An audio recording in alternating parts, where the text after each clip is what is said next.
بسم اللہ الرحمن الرحیم۔ معزز ناظرین، آج ہم ان چند اعمال کا ذکر کریں گے کہ جن کے کرنے سے مقبول حج اور عمرے کا ثواب ملتا ہے۔ دنیا میں شاید ہی کوئی ایسا منحوس شخص ہو کہ جس کے دل میں حج بیت اللہ کی تڑپ اور حسرت نہ ہو، ورنہ ہر صاحب ایمان کے دل میں یہ حسرت اور آرزو ہوتی ہے کہ کاش میری زندگی میں بھی وہ قیمتی لمحات آئیں، وہ قیمتی گھڑیاں آئیں کہ جب میں حج بیت اللہ ادا کروں اور اپنی پیشانی کو بیت اللہ کی چوکھٹ پہ رکھوں۔ تو بعض خوش قسمت حضرات کی اس آرزو اور حسرت کو اللہ تعالیٰ ایک دفعہ نہیں بلکہ کئی دفعہ پورا فرما دیتے ہیں، اور بعض حضرات اپنی اس تڑپ اور حسرت کو لیے سفر آخرت پر روانہ ہو جاتے ہیں۔ مگر اللہ تعالیٰ بڑے اپنے بندوں پر مہربان ہیں اور اپنے بندوں کی معمولی سی نیکیوں اور نیک نیتوں کی بھی بڑی قدر کرتے ہیں اور ان کو آخرت کے لیے محفوظ رکھ لیتے ہیں، اور آخرت میں ان کا صلہ اور بدلہ ضرور عطا کریں گے۔ یہ تو اللہ تعالیٰ ہی جانتا ہے کہ ایسی نیک حسرتوں کا اللہ تعالیٰ کیا صلہ عطا کریں گے۔ البتہ دنیا میں بھی اللہ تعالیٰ نے ایسے بعض اعمال رکھے ہیں اپنے نبی صلی اللہ علیہ وآلہ وسلم کے صدقے سے، ان اعمال کو ادا کرنے والوں کو مقبول حج اور عمرے کا اجر اور ثواب عطا فرما دیتے ہیں۔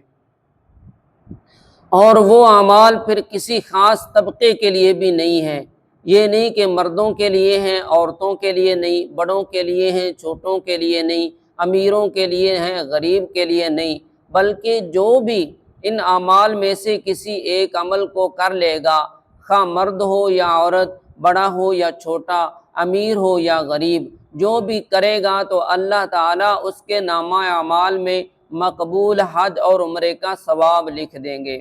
تو آئیے ہم جانتے ہیں کہ وہ کون سے اعمال ہیں جن کے کرنے سے مقبول حج اور عمرے کا ثواب نامہ اعمال میں لکھ دیا جاتا ہے۔ تو ان میں سے ایک عمل ہے اشراق کے 2 نفل، جیسا کہ حضرت انس رضی اللہ تعالی عنہ سے روایت ہے کہ رسول اللہ صلی اللہ علیہ وآلہ وسلم نے فرمایا کہ جو شخص فجر کی نماز باجماعت ادا کرے اور اس کے بعد ذکر اذکار میں مشغول رہے یہاں تک کہ سورج طلوع ہو جائے، تو اس کے بعد 2 رکعت اشراق کے نفل ادا کرے تو اللہ تعالیٰ اس کے نامہ اعمال میں مقبول حج اور عمرے کا ثواب لکھ دیتے ہیں۔ اور اسی طرح ایک شخص دل میں یہ نیت کرتا ہے کہ کاش میرے پاس مال ہوتا، میں فلاں شخص کی طرح اللہ کی راہ میں مال خرچ کرتا، یا میرے پاس علم ہوتا تو میں فلاں شخص کی طرح لوگوں کو اپنے علم سے نفع پہنچاتا۔ تو جس طرح اس شخص کو مال خرچ کرنے والے اور علم سے نفع پہنچانے والے کے برابر اجر ملتا ہے، اسی طرح جو شخص حج اور عمرے کا ارادہ کر لیتا ہے تو اس کی نیت کرنے پر ہی اس کے نامہ اعمال میں اللہ تعالیٰ حج اور عمرے کا ثواب لکھ دیتے ہیں۔ اور اسی طرح جو شخص فرض نماز کے لیے گھر سے نکلا اس کو حج کا ثواب، اور جو نفل نماز کے لیے گھر سے نکلا اس کو عمرے کا ثواب ملتا ہے۔ اور ایک روایت میں یہ بھی آتا ہے کہ جو شخص گھر سے وضو کر کے نماز کے لیے مسجد کی طرف چلتا ہے تو وہ ایسا ہے جیسے احرام باندھ کر وہ حج کو جا رہا ہو۔ اور جو شخص رمضان المبارک میں عمرہ ادا کرتا ہے تو اللہ تعالیٰ اس کو حج کا ثواب عطا فرماتے ہیں۔ بلکہ ایک انصاریہ عورت کو آقا علیہ السلام نے فرمایا کہ رمضان المبارک میں عمرہ کر لے، اللہ تعالیٰ تجھے حج کا ثواب عطا کریں گے۔ اور ایک روایت میں یہ بھی آتا ہے کہ جس شخص نے رمضان المبارک میں عمرہ ادا کیا وہ ایسا ہے گویا اس نے رسول اللہ صلی اللہ علیہ وآلہ وسلم کے ساتھ حج ادا کیا۔